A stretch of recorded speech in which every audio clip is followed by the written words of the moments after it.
Okay, after a little Christmas break, we're back.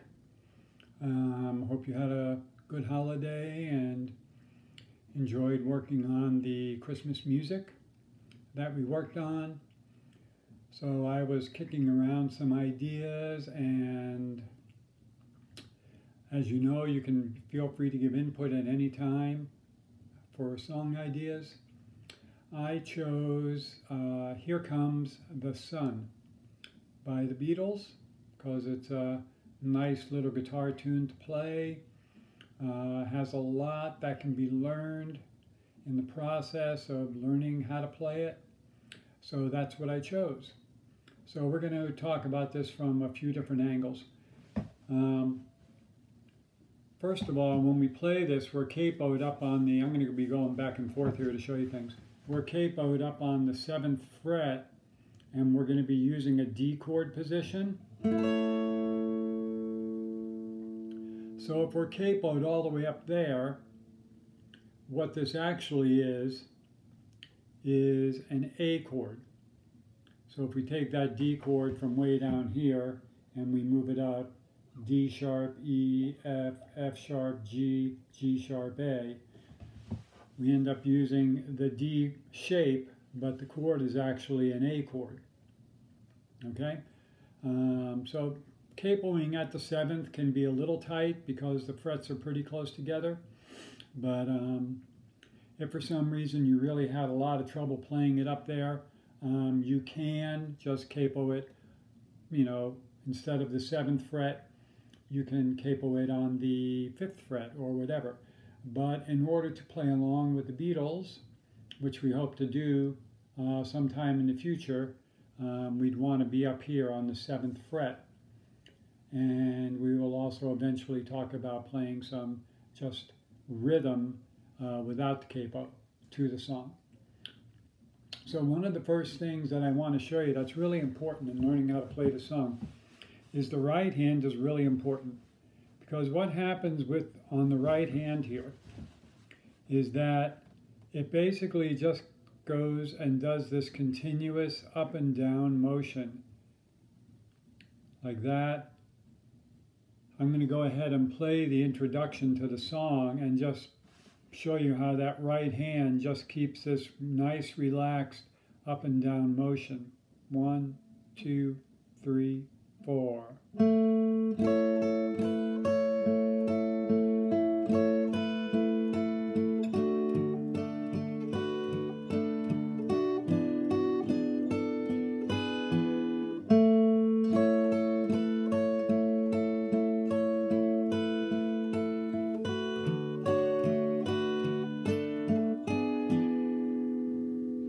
Okay, so I'm sure you noticed that. That's going to be one of the keys in playing this song, is just getting that nice, relaxed, up and down motion. So I'm going to go ahead and count it off, and I'm just going to play the first 4. I'm going to start playing, let me see, well, I'll just play it and you'll see. So I'm going to play the open D note, and then I'm going to play the D chord, and then I'm going to pick up and play that 3rd fret, then I'm going to pick down and play the open chord, and then the 2nd fret. Okay, so if we count that in, it sounds like this. 1, 2, 3, 4, 1, 2, and 3, and. 1, 2, and 3, and. 1, 2, and 3, and. You see on the left hand, all I'm doing is lifting up that finger, and the right hand is going 1, 2, and 3, and. 1, 2, and 3, and. We go on a little further. We have 1, 2, and 3, and 4, and. 1, 2, and 3, and 4, and. The other thing is you want to keep this very relaxed, and you just want to have an idea of what you're aiming for. It's not critical that you play exactly the strings that are tabbed. It's actually more important to get the feel of the song, and over time you can develop a little bit more accuracy in the right hand as far as picking the actual strings that are tabbed out. But that's really not that important because you're essentially going to be holding this D chord for quite a while, so it's never really going to sound bad. You do want to make an effort to pick what's tabbed there, but getting the nice flow in the right hand is actually more important. I'm going to play that first measure again. So we have 1, 2, and 3, and 4, and 1, 2, and 3, and 4, and 1, 2, and 3, and 4, and. Okay? So that's the first measure. Now we get to the next measure, and once again we're going to continue with that up and down motion. We have 1 and, 1 and, 1 and. So I'm going to add that to what we did at the beginning. So now we have 1, 2, and 3, and 4, and 1 and. That 1 and was the open 2 and the 2. Right there at the start of the second measure.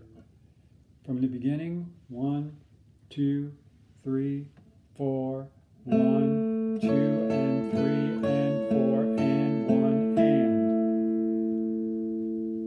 1, 2, and 3, and 4, and 1 and. Going to the next beat, we have the chord, followed by the open E. Once again, just that nice relaxed up down. Playing it all that far now. 1, 2, 3, 4, 1, 2, and 3, and 4, and 1, and 2, and. Again. 1, 2, and 3, and 4, and 1, and 2, and. The next beat will be down up, the 0, 2 to the 3rd fret of the B string. And once again, I'm not actually trying to, like there, going from that open D with the 2nd fret on the G string to that 3rd fret. I'm not really trying to pick that, as I'm just strumming up and down and trying to, in the process of doing that, want to keep this very tight and focused. We don't want to go down and then pick. It's not like a separate motion. The feel of the song is much more of a strum. So from the beginning we have 1, 2, 3, 4, 1, 2, and 3, and 4, and 1, and 2, and 3, and. The last beat in that measure, we have the open 2, and then we have the 3 open strings. At that point, we're going to be switching to the G chord.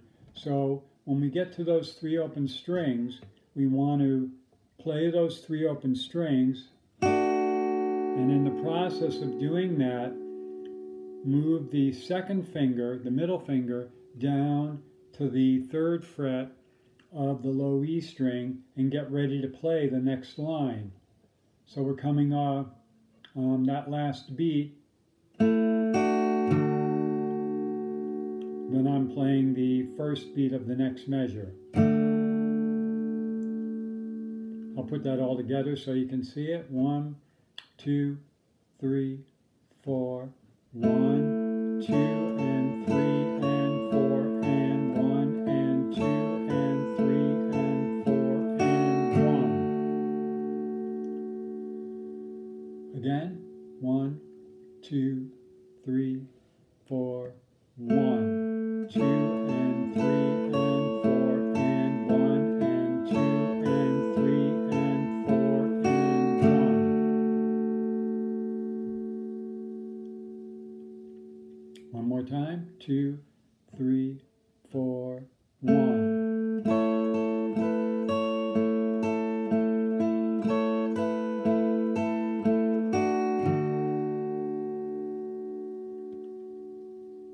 When we get to that G chord, which we're just playing with this middle finger, that's beat number 1, so that'll be down. And then we'll use our ring finger to put that on the 3rd fret of the B string and do that up strum.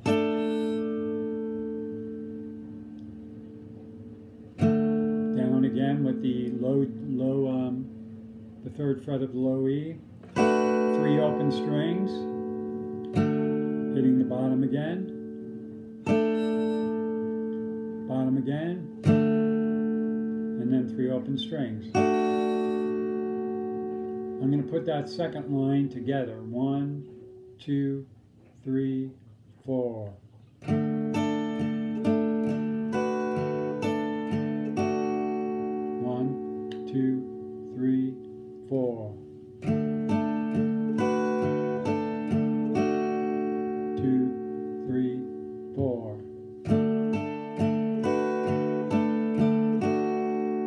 Once again, that right hand just relaxed.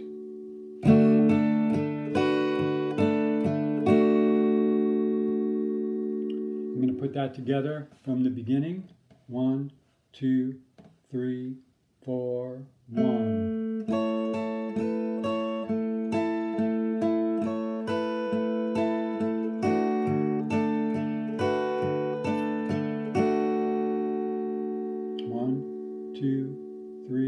Again.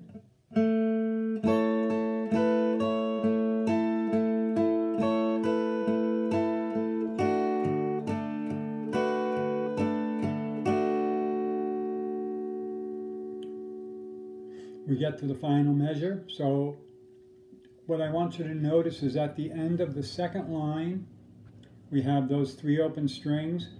And so that's actually where we want to come off and get the hand ready to go to that final chord with the middle finger and the ring finger. This chord here, open 2, open 2. So that'll be 1 and then back, put the finger back down, drop the pinky.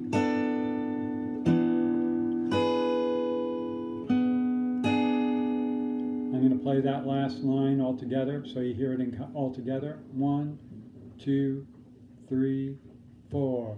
1, 2, 3, 4. 2, 3, 4.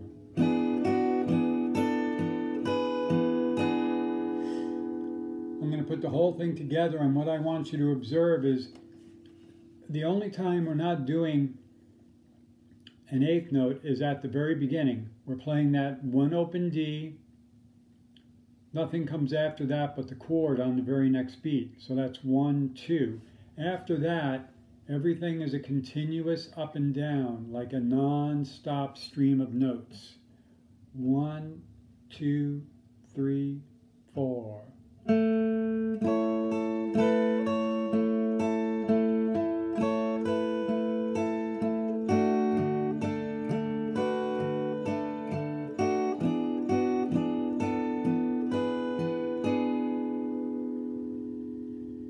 Again, 1, 2, 3, 4.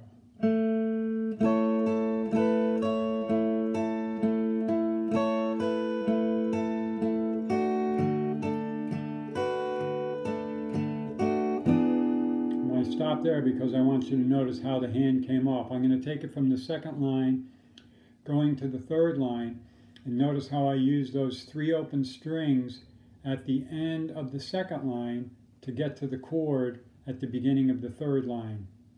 I'm up and then I drop.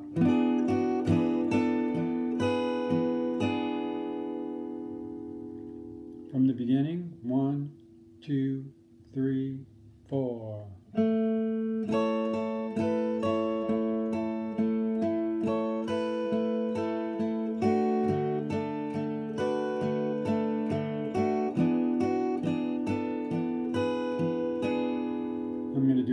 and let you watch the right hand.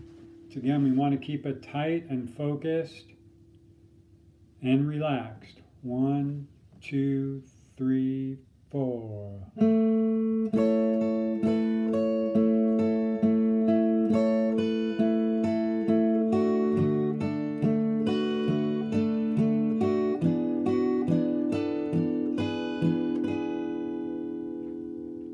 Once again, not critical that you pick the exact notes, that you want to aim for the notes on the tab, but not agonize over getting the notes on the tab, because as long as you're lifting the correct fingers on the left hand as you go through the tab, as long as the right hand's close, you're going to have the flavor of the song. So how to practice this? I would just put it together piece by piece the way that I did. I would also go and listen to the recording. I would listen to it like on 3/4 speed and just get very familiar with how it's supposed to sound. And if you do that, you'll have a much better chance of success, because this isn't hard to play. I think you can see that. The right hand is just basically going through a couple of motions where you lift up the middle finger. Then we get to the second chord, and we just have to put that ring. That's all we're doing as far as the second chord goes. That ring finger comes up and down. And then when we get to the third chord, we're just doing basically the same thing. That ring finger is going to have to come up once, and then we drop the pinky and lift the pinky up. So those are the only motions that the left hand is going through. So it's not difficult. The right hand, as I said, is just, except for the first 2 beats where we have down, down. Once we do that down, that second down, then we're basically launched into this up and down motion in the right hand. So keep that in mind. I know it'll take some time to familiarize yourself with exactly what the left hand is doing. But once you become familiar with it, it should be fairly simple to actually play it. I'm going to give you a couple of more play-alongs. I'll do a couple pretty slow. So 1, 2, 3, 4, 1.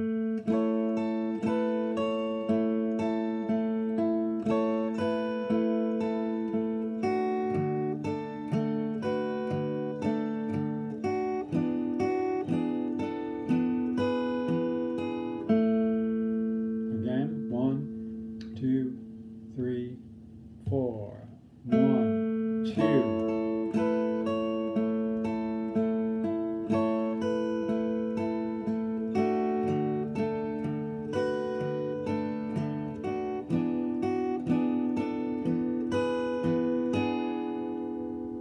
One more time.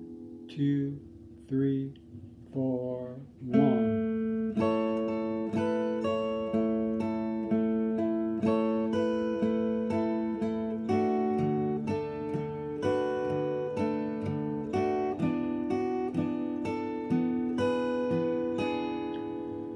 The critical areas in the left hand will be getting from the end of line 1 to the beginning of line 2. Once again, once you hit those 3 open strings at the end of line 1, and you want to have that middle finger going down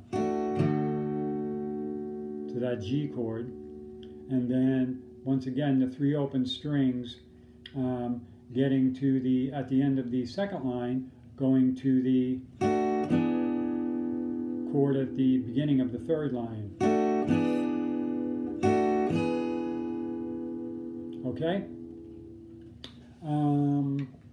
So, there you go. It's really fun to play once you get the hang of it. It's a great little guitar tune. That's just the first part of the introduction, but it's a lot to work on. Most people do struggle with it a little bit, as simple as it may seem on its face, but once you take the time to get familiar with it, and as I said, listen to it, on 3/4 speed or even half speed if you want. I think half speed is a little too slow to get any sort of groove, but 3/4 speed is a good speed to listen to just the very beginning of the guitar and hear what's going on there. Okay, and we'll move on from there. If you have any questions, ask. If you need any clarification, ask. Any additional video or information, ask. It will always be supplied. So that's where we'll start off the new year. Here comes the sun, kind of upbeat and positive, and hope everything's going well, and we'll talk to you later.